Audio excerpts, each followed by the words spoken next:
السلام عليكم ورحمة الله وبركاته.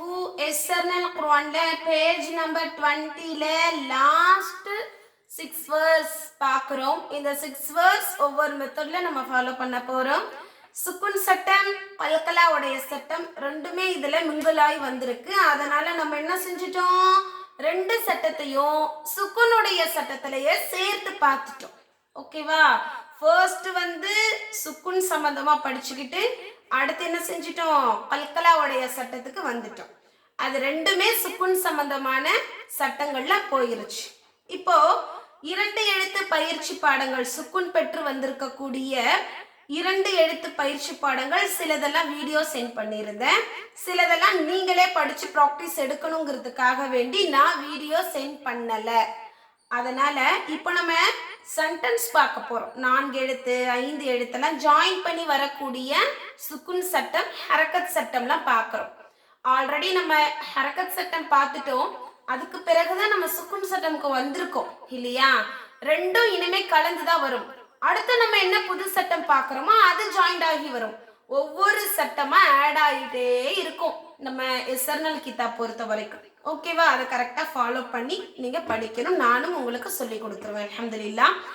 அடுத்து பாருங்க, இப்போ நம்ம ஸ்க்ரீனில் பாருங்க, கடைசி 6 வரிகளில் இன்னைக்கு நம்ம ஃபர்ஸ்ட் 2 வரிகள் இங்கே ஸ்க்ரீனில் பார்க்குறோம் பாருங்க. கூடவே சொல்லுங்க, அஊது பில்லாஹி மினஷ் ஷைத்தானிர் ரஜீம், பிஸ்மில்லாஹிர் ரஹ்மானிர் ரஹீம். எழுத்து கூட்டி சொல்லணும்.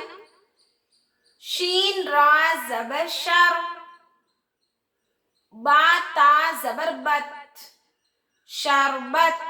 இந்த இடத்துல ஷர்பத் அப்படின்னு அசைக்க கூடாது. ஏன்னா இங்க கல்கலா சட்டம் கிடையாது, நார்மலா சுக்குன் சட்டம் கொடுத்திருக்காங்க. முன்னாடி உள்ள இடத்தோட சேர்த்து மட்டும்தான் உச்சரிக்கணும்.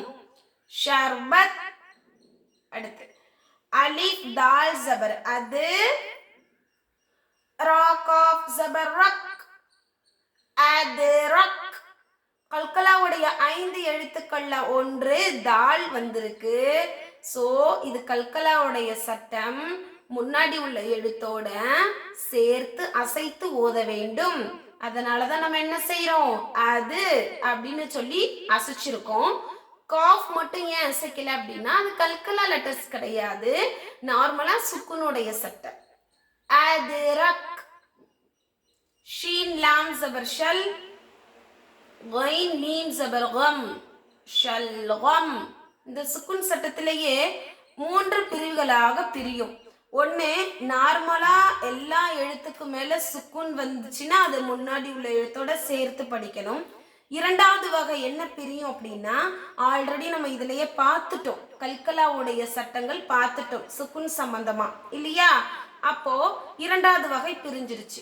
சுக்குன்லையே 3வது வகை பிரியும். மீம்க்கு மேல சுக்குன் வந்துச்சுன்னா அதை எப்படி படிக்கணுங்கிறது. இது இப்போதைக்கு நம்ம முன்னாடி உள்ள எழுத்தோடு சேர்த்து படிக்கிற மெத்தட்லேயே படிச்சுட்டு இன்னும் கொஞ்சம் இந்த எஸ்ஆர்என்எல் கிதாப்ல எல்லாம் முக்கியமான பாடங்கள்லாம் ஃபினிஷ் பண்ணதுக்கு பிறகுதான் நம்ம இந்த சுக்குன்ல இருக்கக்கூடிய 3வது பாயிண்ட்ஸ், அதாவது மீம்க்கு மேல சுக்குன் வந்தா அதுக்கு என்ன சட்டங்கிறத நம்ம கத்துக்குவோம். அது வரைக்கும் நீங்க என்ன செய்யுங்கன்னா, மீம் மேல சுக்குன் வந்திருக்கு, இது முன்னாடி உள்ள எழுத்தோட சேர்த்து ஓதணும் அப்படின்னு நீங்க ஃபாலோ பண்ணிக்கலாம். சரியா? இன்னொரு விஷயம் என்னன்னா, இந்த மீம் சம்பந்தமான சட்டங்கள் எஸ்ஆர்என்எல் கிதாப்ல கிடையாது. அதனாலதான் சொல்றேன், நான் சொல்ற மாதிரி ஃபாலோ பண்ணிக்கோங்க.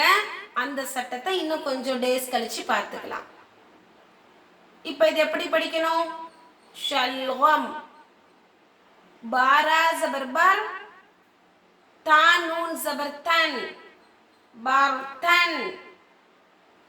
ஸ்வாது நூன் ஜபர் சங், தால் லாம் ஜபர் தல், சங்கல்.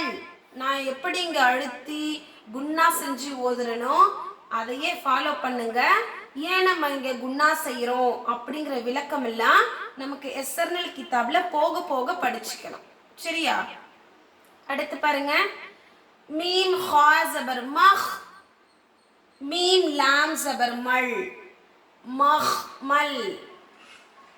மீம் லாம் ஜபர் மல், மீம் லாம் ஜபர் மல், மல்மல். ஓகேவா? இந்த